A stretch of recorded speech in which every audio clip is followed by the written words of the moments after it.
বছৰ বয়সত মহিলাৰ জন্ম দিলে 17 নম্বৰ সন্তান। মাতৃত্ব লাভ কৰাটো সকলো মহিলাৰে এটা সপোন থাকে। সকলো মহিলাই নিজৰ সন্তানক লৈ বহুত সপোন ৰচে। তথাপি এক নিৰ্দিষ্ট বয়সলৈকে মহিলাৰ প্ৰজনন ক্ষমতা কমি আহে আৰু যাৰ বাবে তেওঁ মাতৃ হ'ব নোৱাৰে।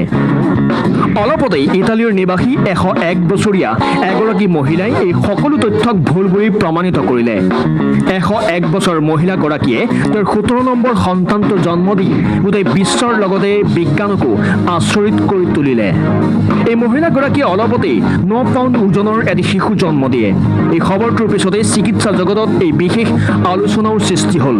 আচলতে এই মহিলাগৰাকীৰ পৰিপক্ক বয়সৰ স্বত্তেও তেওঁৰ দেহত ডিম্বাক্ষয় প্ৰতিস্থাপন কৰা হৈছিল। তুৰ্কীৰ এখন বেচৰকাৰী ক্লিনিকত ডাক্তৰ আলেকজান্দ্ৰ পপুলিকিৰ সহায়ত মহিলাগৰাকীৰ দেহত ডিম্বাক্ষয় প্ৰতিস্থাপন কৰা হয়। এই প্ৰতিস্থাপনৰ অপাৰেশ্যনৰ বাবে বহুত বিতৰ্ক হৈছিল, কিয়নো ইউৰোপৰ আইন মতে এইদৰে ডিম্বাক্ষয় স্থাপন কৰাটো অবৈধ বুলি স্বীকাৰ কৰা হয়।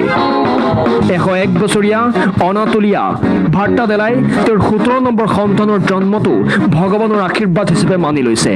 এই সন্তানটোৰ নাম ফ্ৰান্সিস্কো ৰখা হৈছে।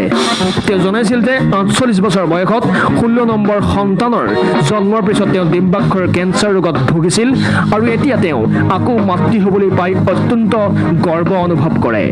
সকলো মহিলাৰে মাতৃ হোৱাৰ এটা সপোন থাকে। বৰ্তমান বিজ্ঞান আৰু প্ৰযুক্তিবিদ্যাৰ সময়ত অসম্ভৱ বুলি একোৱেই বস্তু নাই। সুকন্যা ৰাজবংশীৰ সহযোগত নিউজ ডেস্ক।